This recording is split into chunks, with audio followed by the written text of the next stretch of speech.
Welcome to the IVM Podcast Network. TFG Football is an IVM production, and you can also check out their other awesome shows like Simplified, a show that explains intense topic from around the world and simplifies it for you so that you can appear cooler in front of your friends. You're listening to TFG Football. Hello and welcome everyone. This is the TFG Indian Football Podcast. Now joining me in the studio as usual is Kevin, and Chiranjeet is joining us by a phone call. Now every day it seems like we have to talk about, it's a mandatory thing that we talk about these two clubs, legendary clubs from Kolkata, East Bengal and Mohun Bagan, because something or the other keeps developing from that part of the city. Now before we talk about that, reports suggest that Lebanon friendly match that we were about to play in Mumbai, we were all geared up for that, especially the Mumbaikars, because we're like, wow, again after Puerto Rico this would be the match that we would want to watch, India versus Lebanon. But yesterday we did mention that the FIFA has taken off this match from their website, and we were wondering what are the reasons about it. But now the reports have come out that apparently the players are not issued visas. So is that the case, Kevin? They're having trouble to procure visas for their players, and that's the reason they are intending to withdraw from this friendly. There could have been an alternate solution where the Indian government steps in to assist in the process, but it's most likely going to be no longer on the schedule for the friendly. Yeah. Well, that's about it for about the bit of news that the national team. Now let's head on to our in-depth discussion over this. Now, initially East Bengal and Mohun Bagan were the teams that said okay, they might not bid for ISL when the invitation to bid notice was put out by the FSDL. We learned that the first day when they started, it was from 12th to 24th are the dates that had been given. And while we were talking about all of this, we got to know that Bengaluru were one of the teams that have put their bid for it, and we were like, okay, probably Kolkata teams would come for it because that's how Bengaluru might play, and then that would be the top division league. But then they were like, no, they might not go because they want to play in the top division, which was called by the AIFF, the I League will be the top division. But now it looks like they're changing, and I don't think anyone is surprised here. Chiranjeet, are you surprised about it? Not really, but it's actually happening faster than I thought. See, ISL is going to be a private tournament as long as the big three of I-League are away from it. Okay, and the entire FSDL and IMG Reliance power structure wants ISL to become the top division league because there is no room for proper expansion and getting it legitimacy otherwise.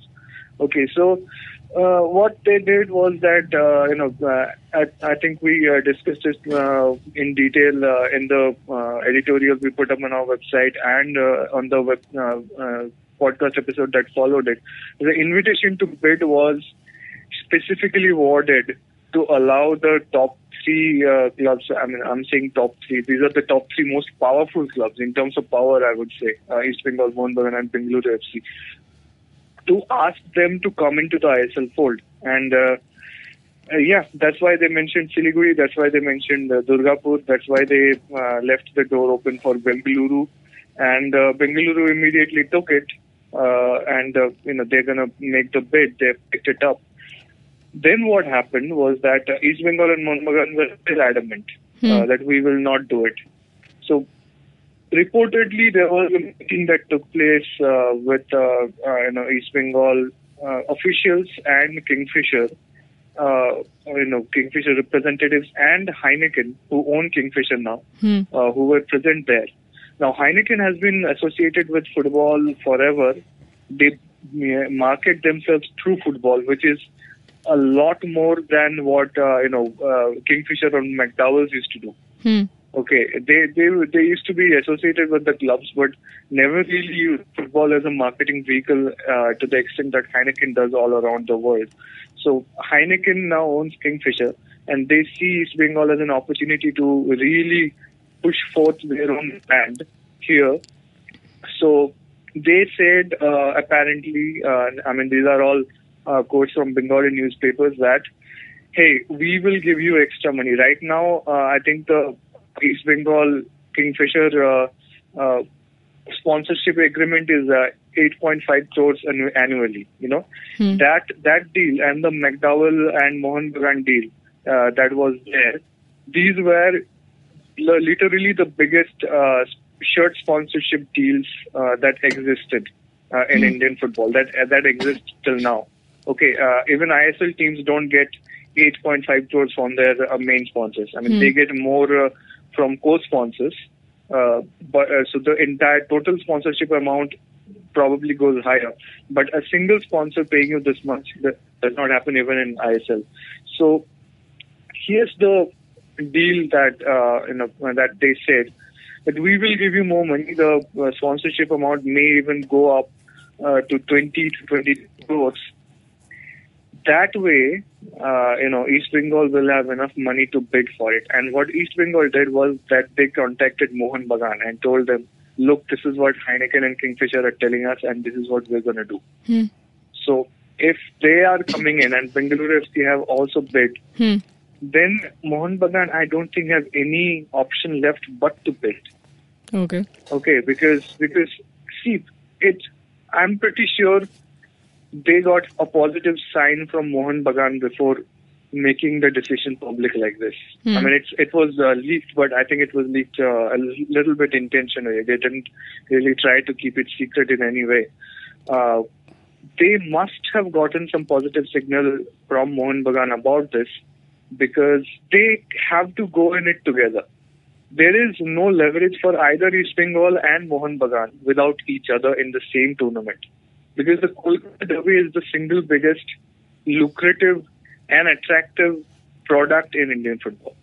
Okay, it makes no sense whatsoever from any perspective to separate these two clubs, because they feed off of each other and they build themselves to a higher stature of this rivalry.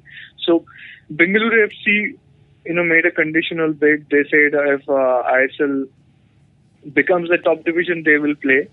Otherwise, they will stay in I-League. I think that's what the internal rumblings of Bengaluru FC suggest.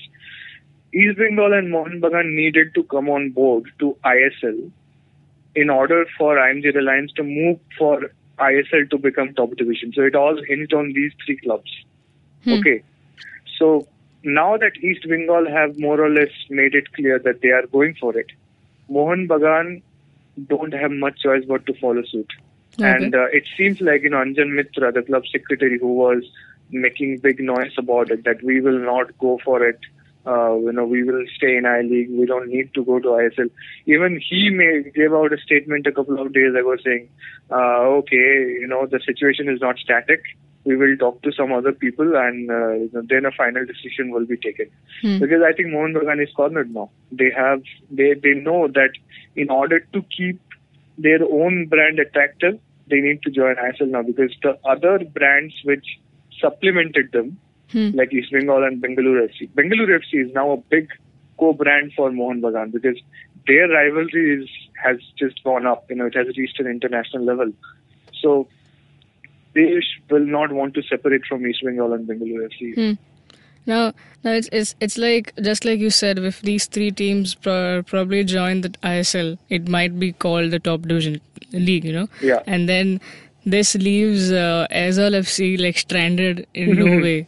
Like it's like neglected and ignored them very smartly and neatly. But Kevin, let me get you into this discussion. Do you think if that's the case, Bagan and East Bengal join Bengaluru FC, bid for it, and they are part of ISL, and then indirectly that is the end agenda, right? That they want to call ISL the top division league. But do you think after that, once Aizawl know all of this, obviously the management must be having a keen eyes on all of this that's happening. So do you think Aizawl FC will then keep quiet or will start again? Of course not. AIFF still has the problem. Now they tried to move Aizawl to the top division by giving them the I-League status as this is the top division, and now they want ISL to be the money making tournament, and also want the top three teams, that is the top biggest teams that will get in all this viewership, that is East Bengal, Mohun Bagan and Bengaluru. They will be profited of course. But the problem remains that Aizawl are still not part of the top division. So where is the solution that has been granted to Aizawl, saying that no, I-League will remain the top division and you will be part of the I-League? But here, slowly things are really working against AIFF right now. Aizawl will create a ruckus. They will go all the way. They wish to stand by their death threat. I'm sure that the money making process is going towards in the right direction.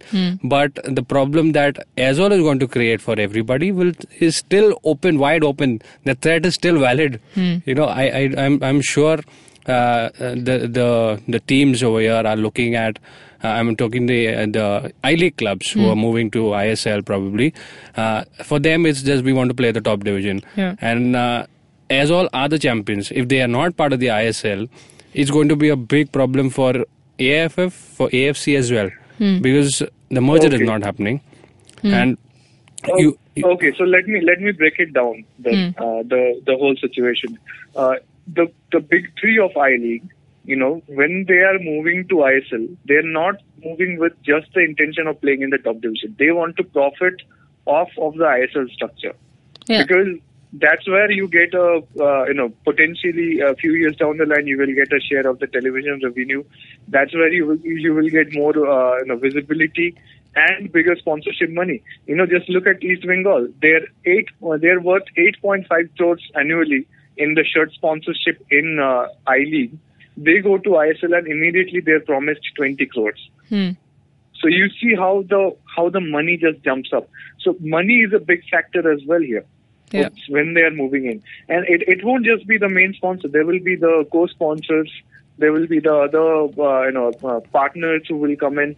It's so well marketed that any club will feel more attracted to ISL than I-League. Because I-League is also at the same time given a bad telecast and not promoted and played down. So the sponsors are not interested in I-League in the way that they are interested in ISL. And clubs want more sponsors.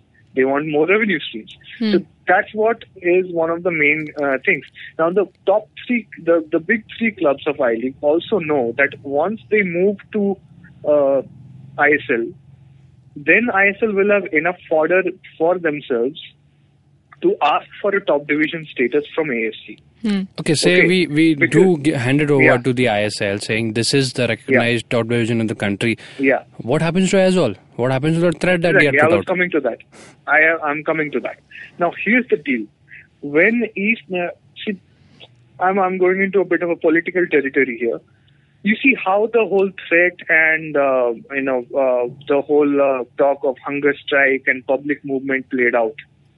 Now, Robert Royte, president of Aizawl FC, owner of Aizawl FC, he also fought elections in Aizawl from Mizo National Front, MNF, which is a part of NDA.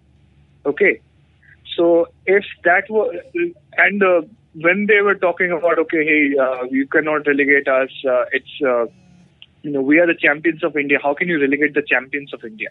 It's a valid footballing argument to make. But just saying that we are the champions of India, do not relegate us, nobody will give a damn, because the people who look after football do not give a damn about footballing values. AIFF, IMJ Reliance will not give a damn about that. Okay, just that would not stand. So Robert Royte, Aizawl FC had to take those threats and take a political route. What happened days after the threat of movement and hunger strike came out? Vijay Goel, the sports minister, he says, I will make sure Aizawl FC plays in the top division. Okay. So that's what happened was that when you have a sports minister saying things like that. But after that, nothing has come.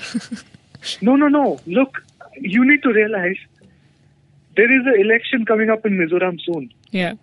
Okay, and Aizawl FC is hugely popular. It's the toast of the state. Yeah. Everybody loves Aizawl FC over there. What if, BJP, MNF, that coalition goes down to the streets and points at Praful Patel, who is a former UPM minister, and says that, hey, look, that person who is allied with Congress and UPA, He's running AIFF, and they are forcefully relegated Aizawl FC despite us being the champions of India. It will become a political issue. Okay, it will become a total, a disaster for Congress and UP in that state. So they want to avoid that. That's why AIFF comes out hurriedly and says, "Hey, look, I-League will be the top division," and that satisfied Aizawl FC. Okay, now they are not saying anything; they're just silent. So, but it's my theory. So now I'm going into a bit of speculation. I think that the reason AIFF was ready and gave the assurance that I-League will be the top division and there will be no merger was not just because of Aizawl FC. Aizawl FC by themselves are not as big a threat. They can be dealt with somehow. AIFF or IMG Reliance believes. I think even IMG Reliance has a lot of clout with the government. Okay, at every level. So I think they believe that just Aizawl FC they can deal with. But if East Bengal and Mohun Bagan were on the same page as Aizawl FC, that becomes too much for them because these guys, East Bengal and Mohun Bagan, are also connected to multiple political parties. Okay, especially Trinamool Congress. And JSW, it's self-evident. Bengaluru FC, they also want to just play in the top division. So that puts them indirectly in the same page with East Bengal, Mohun Bagan and Aizawl FC. And JSW are a huge corporate entity and they have enough money, power and political clout to a lot of extent as well. So East Bengal, Mohun Bagan, Bengaluru FC and Aizawl FC together on the same page is not something they want to take on. It does not pay off. Okay? So if that's the case, then what do? You just issue an invitation to bid, which specifically isolates East Bengal, Mohun Bagan and Bengaluru FC from Aizawl FC. Yeah, and exactly. That's exactly what they did. Three clubs. Yeah, exactly. These clubs do not care about Aizawl FC. They just care about themselves. Yeah. Okay, they just want to get the sweetest deal for themselves out of this entire situation. And if Aizawl FC's presence and creating more unrest in the situation, it helps them, so be it. They are happy to use it. That's why East Bengal and Mohun Bagan officials were saying, "Hey, look, Aizawl FC can succeed with a smaller budget team, so give us a discount in franchisee fee, potential franchisee fee." But they were never saying, "Hey, Aizawl FC's demand to stay in the top division is legitimate." It was always for themselves. The stand was only for themselves. It wasn't for Aizawl. It was quite evident. Yeah, but again, the problem here is not resolved. Aizawl FC still want to play in the top division and they'll not be included and they'll not be given any waiver on the franchisee fees. So what next for Aizawl? Yeah, so what's next for Aizawl is that if this happens, they do not need to say anything right now because right now as the things stand, the current proposal says I-League will remain the top division. And as long as that happens, Aizawl FC will not do anything, which is why I think IMG Reliance and AIFF will wait till the last moment possible. Okay, very last moment possible before saying anything like, "Hey, look, ISL is the new top division."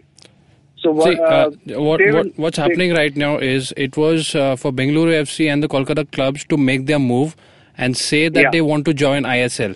Now, we assume that this is already gone for that, and all these three clubs have been part of the ISL. They've taken up the bids, and now ISL will get the status. The reason being, that's the demand from Bengaluru FC, that's the demand from the Kolkata clubs. East Bengal, So they become the villains.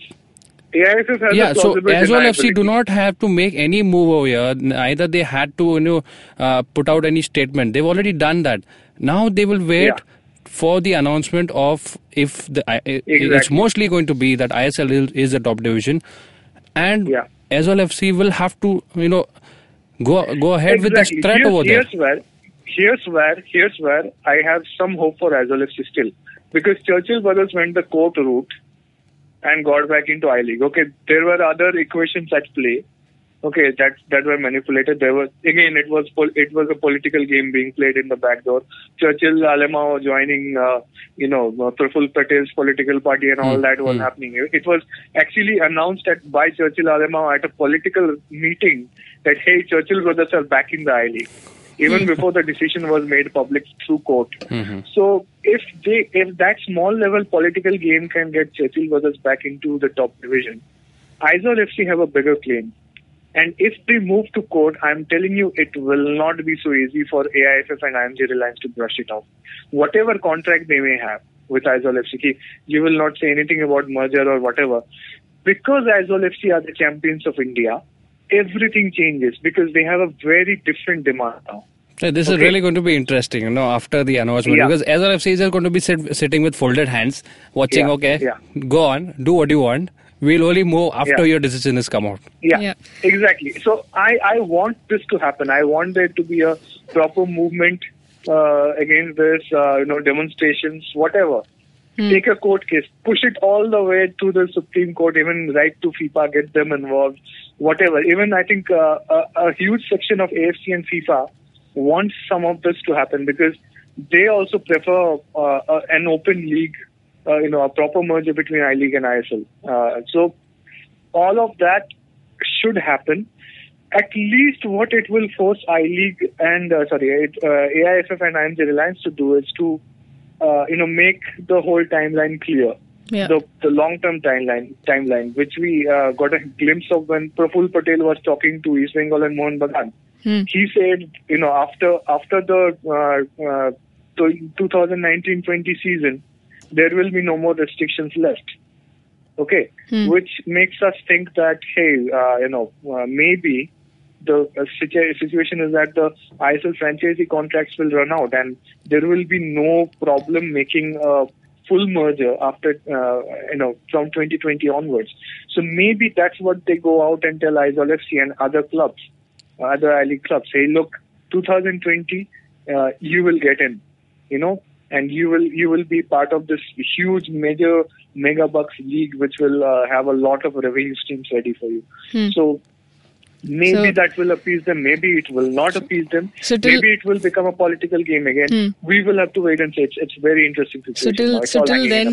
So till then we'll be like in this mess of what AIFF and it's like a web which never have a solution, which never see an end, because all the teams will protest. I mean, there will be some protest, and just like you said, nobody else will protest. Nobody else will protest. Yeah, see, I'm just saying, Mumbai FC are relegated. Let me tick them off. Mumbai FC are relegated. DSK Shivajians are a corporate club who have a specific contract. They can't say anything.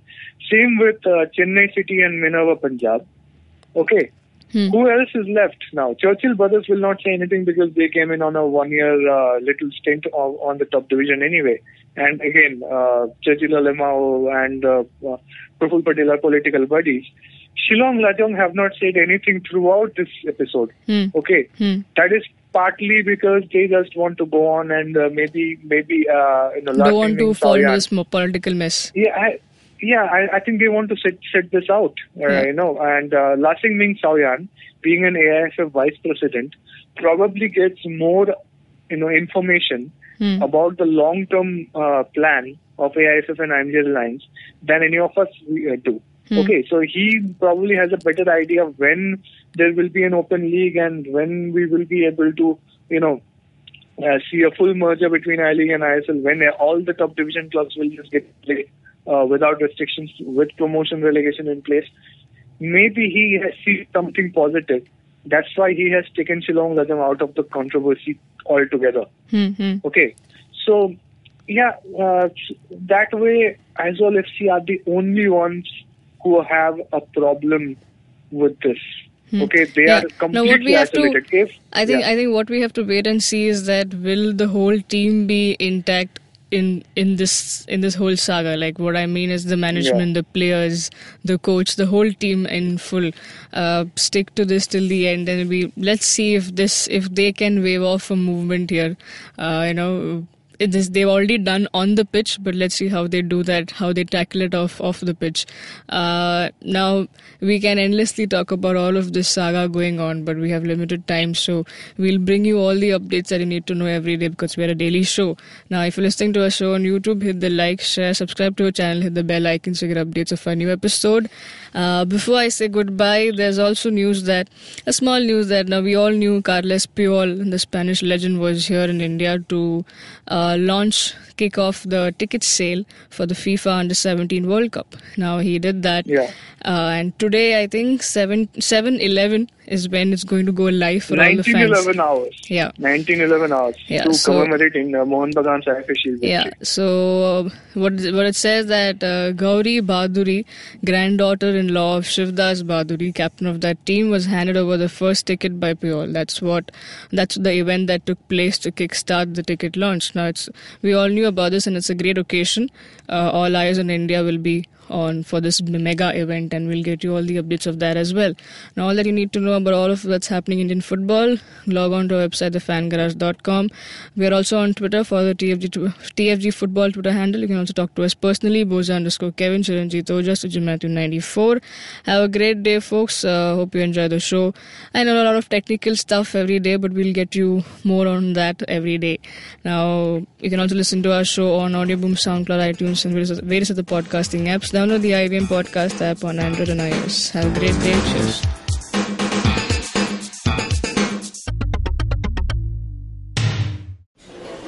Excuse me भैया, excuse me. बोलिए madam. Menu में क्या है? Menu में scene unseen है, podcast है, on course है, Cyrus है, made in India, rediscovery project, empowering series, sex wax है, IVM लाइक्स है, सिंप्लीफाइड है, कीपिंग इट क्वियर है, थिंग्स एंड डेस्टिनेशंस है, माय नेबर जकरबर्ग है और द फैन गैराज है. आपको क्या चाहिए? एक बार रिपीट कर देंगे क्या? रिपीट नहीं करता हम. आप जाओ IVMpodcast.com पे और सुनो ये सब, या फिर डाउनलोड करो उनका ऐप. सब आपकी उंगलियों पे.